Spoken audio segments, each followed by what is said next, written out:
Hi everyone, Kevin McDonald here, and today I'm interviewing Sam Chick. Now, Sam Chick is somebody who's been building up a property business over the past period of time, and he's doing some really great stuff in property. So what I want to do is have a chat with him about how he got started in property and what he's doing, so maybe that can inspire you or help you with your journey. So thank you for joining us, Sam. Before we get going, Sam, just for the audience that are listening in, and this is going out across our different platforms, and let people know a little bit about you and maybe what you were doing before you thought about property, and I guess why property then? So what was that moment where you thought to yourself, do you know what, maybe I'll get started in property? I don't really know what it was, really. I think ever since I've been young, my uncle was into property, so I thought I would, sort of a good thing to get into. I like everything. I like the deals of it. I actually like making an awful house into a good house. I like the whole fundamentals of it.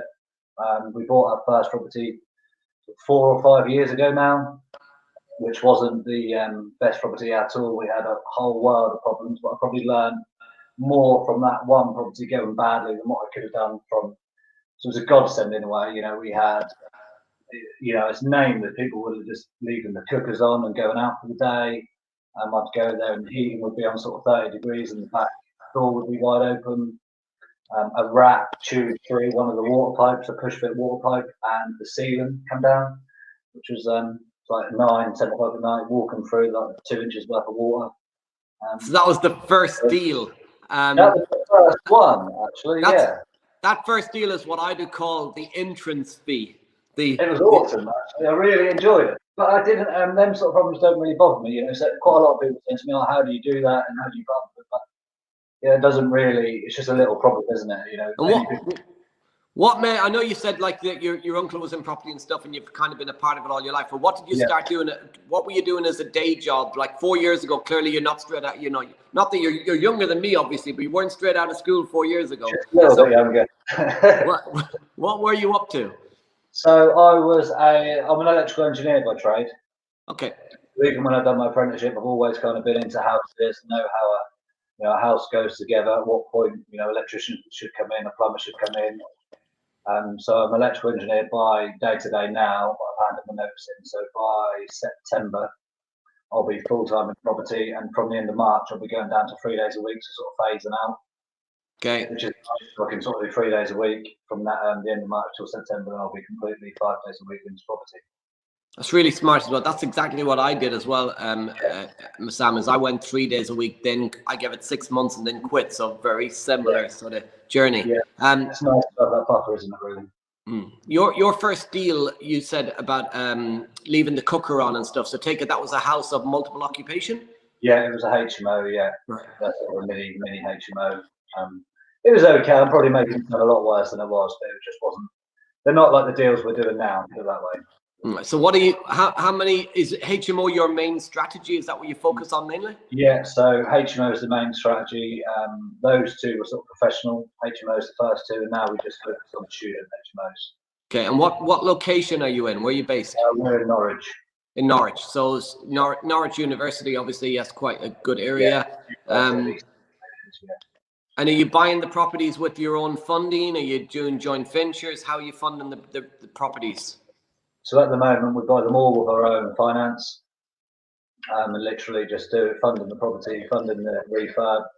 Some of them we buy on a bridge, so we sort of we put sort of 30% in initially, and then they pay for the development costs, and then we remortgage it onto an actual mortgage product after the term. Right, and the properties you're buying. So are you buying a HMO that's already a HMO? Or for anyone listening in, by the way, who's new to property, a HMO is a house in multiple occupation, so a multi-let property. So what you're buying, just a rundown empty single-let house or a rundown type single-let, and then converting it. Is that right? Yeah, we're buying houses. Probably the worst, the better. I went to view a property the other day, and that family were viewing it before me, and they literally walked in, and 1 second, 2 second, 3 seconds, they're out. So wow, that was quick. And they were just, it's the worst house I've ever been in. But I thought this is a brilliant house. It was great. It was all like half-eaten pasta dishes and pizza boxes everywhere, tobacco all on the side, and smelled bad. But for me, that's a good house. It's a fundamentals of being a good property. So we buy them as a 3-bedroom sort of residential house in quite a state. knowing that we're going to have to just redo the whole lot, and then we bring them up to a high standard.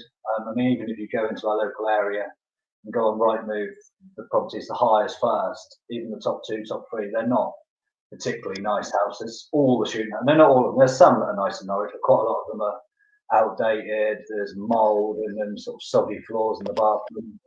And the one we just done, we actually had 48 people queuing up to view it, to rent it, which is pretty good going, really.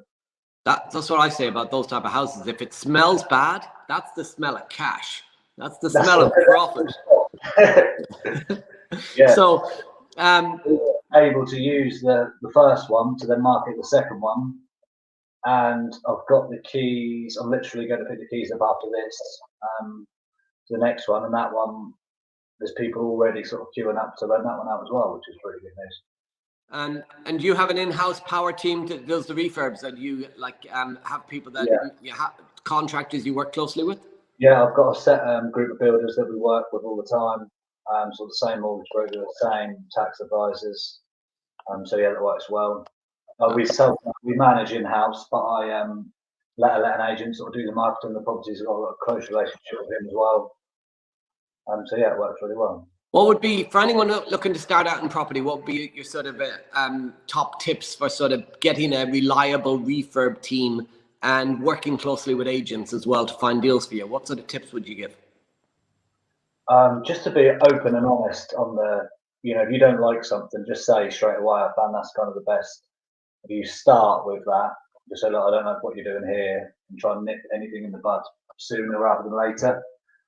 And then obviously when you're starting a refurb, get some good quotes from people.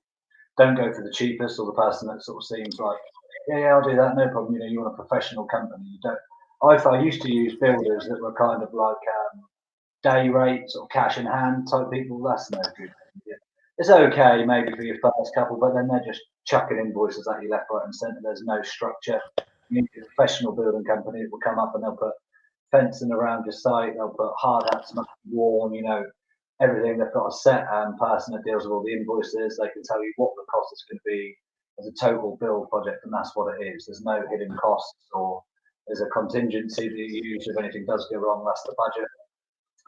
You can't just be on a day rate, because if it doesn't get done today, they'll do it tomorrow or the next day or the next day. The costs add up massively when you do a refurb like that. Absolutely. It's like that plasterer. The plasterer comes in, you say, what do you think? And he goes, I don't know. Well, I need to know. Give me a price. Oh, can't give you a price. How long will it take? Yeah. Oh, I don't know. So, yeah, sure you will. So good tips for people is working with good builders, clear price, clear structure. So over the last sort of 4 years since you kicked off doing HMOs, are you really focused on scaling that? Because a lot of people, what they do is they start to do all these other different strategies. Sometimes they cut themselves too thin. Are you very much focused on just that one clear strategy that becomes a cookie cutter, or are you looking to scale into other things? No, so we've basically spent the time we've done a couple of flips, we've done some professional HMOs, and now we've found this student model. This is where we're now focusing on that, and we want to put all our eggs in that basket. And we're now going to be sort of trying to scale up massively this year and next year, and just focus on the student properties. I like the model of the student properties as well, because you're, if you've got a professional HMO, no one knows each other, so you could have one guy come in. He seems nice on the sort of the face of it, then he comes in, he doesn't quite get on with room 1, room 2, or there's arguments. Whereas a student property, they're second year students, they know each other straight away.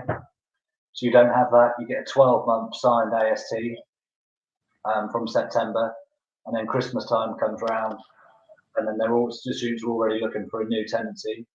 So then you're signed up from that Christmas for 9 months ahead of yourself for a whole 12 months. It's unbelievable, really. And then you don't have the problems of people coming in, and that property is rented for 12 months.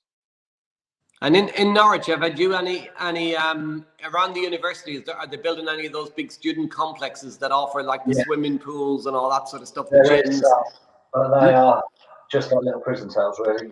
A little bit worried, but they're horrific. Awful sort of light. They're just not. They're expensive. They're really not nice. Because a lot of people starting out in property, they say to me, can I compete with these? But really, you're offering a different model. You're offering a different type of product, aren't you? very different. You know, I've done some drone footage the other day. We take videos of our properties, and the drone literally goes back. And the university is literally on the next road along, so we're a lot closer. The finish is a lot nicer. You know, and they actually come in their group, and it's their house, so to speak. It's not, you know, they don't just get a room; they get the whole house. What would you say to anyone who's thinking like about getting started in property, about whether you know, they can make it in today's market, they can make cash in today's market? What sort of tips would you give to somebody who's looking to get started and thinking, can I do it? I think that a good thing would be to actually sit down and think, instead of just chucking everything into it, and actually think, what is your, you know, what do you want from it? Are you looking for a monthly income? Are you looking to create big chunks of money? You almost need a vision. There's no point in just going, yeah, I'm going to do students, I'm going to do professionals, I'm going to do flips. And if you're already working a 50-hour job, have you got any time at all? Are you going to quit your job, or, you know, where do you want to be in 3 years or even 1 year? So what do you now need to do now? You know, that month, that month, that month, that. As you can see behind me, I've got a board there that everything on that side is the things that I've got to do by this week, and that's got to be ticked off by Friday. So literally, I'd sit there and like, what I need to do by Friday is that, and then anything that doesn't help me achieve that, I just don't do. Small things like tiny little jobs, I just don't worry about them. Only do the things on that board. You've got awesome. And sort of have you got a you know, you mentioned there about the, you know, what am I trying to achieve? What sort of income am I trying to achieve?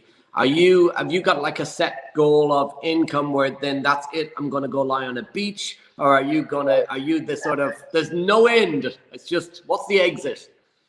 Yeah, I mean, we're just trying to scale at the moment. I won't read it out, but there is a 1 to 2, you know, a 3 to 6 month, a 1 to 2 year, and a 5 to 10 year. But I won't bore you and read it all out. But we're basically just trying to scale and honing on because we're basically in the buying stage at the moment, and then we need to get the processes. The processes are good at the moment, but really start to get good with the processes and start to you know, outsource some of the stuff. At the moment, we're doing everything in house. So eventually, it'd be good to sort of get some employees outsourced, invest the money, and just really scale massively, to be honest. Okay, and where do you see opportunities in the market at the moment? Obviously, coming out of COVID, the way the budget's just been announced recently and stuff. So, where do you see any like sort of wormhole opportunities out there at the moment? There seems to be a really good scope in Norwich for us to actually buy properties that we wouldn't necessarily, that aren't that close to the university, so they're a little bit cheaper, but to then actually turn them into a HMO, get a license on, you know, get a license, tenant the properties, and then actually sell them on. You find there's quite a lot of sort of out of town investors that are paying really top end prices, really, really good prices for fully tenanted properties. So that I think is a good opportunity, and people seem to be paying over the odds massively for student properties, or, you know, normal sort of houses by the university. But I think now they're doing it because we're now at March, should be March, April, May, June before they get the house. So they can do a refurb and get it tenanted for this year. So in about 1 or 2 months, that will now, the prices will hopefully start to drop again, and people will. So the problem is for student properties is that, you know, they have to be ready for sort of January sort of time.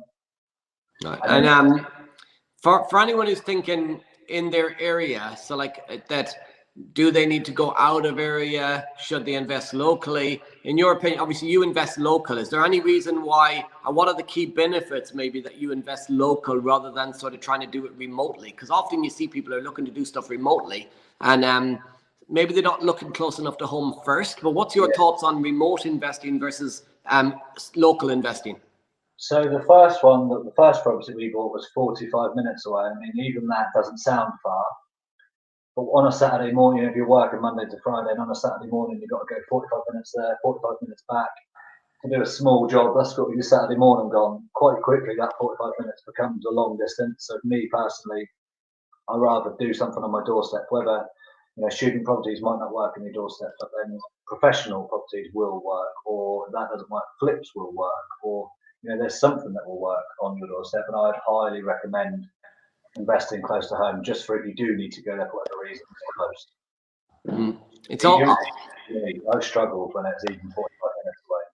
Yeah, I like that because I always say to people there's something that works where you are, and you've just resonated with that because A lot of people, they trying to do what they love and they go remotely to do it, when actually you don't necessarily need to do what you love. You need to do what works, and you'll fall in love with it because it works. So did you seem to have found your model quite quick? So you did the professional a couple of times, then you moved over to the student market. Is there any reason you went for, did you find it quick, I guess is the question? Did it take a bit of time to get the model right? And is there any reason why you started initially with HMO over like the single let, for instance? Just for cash flow, basically. So I've always wanted to try and build up cash flow so I could leave my job. So I knew quite early on that was my goal. So then we went, there's nothing wrong with professional HMOs. It's just that the student model just works better. It's just a neater model for us. It's closer to us. You don't get any bad feeling from any new tenants moving in. You get a guaranteed rent for 12 months. Whereas especially with coronavirus and stuff, when the tenant does leave, it's quite awkward to then get them to come back in, to market the property. There's sort of bad feeling with people not wanting anyone to come in, which is, quite rightly so. But it just seems a bit more awkward. Whereas a student property, is rented for 12 months from Christmas. So, from Christmas time, it's rented 9 months in advance for 12 months in front of that. So, it's guaranteed rent.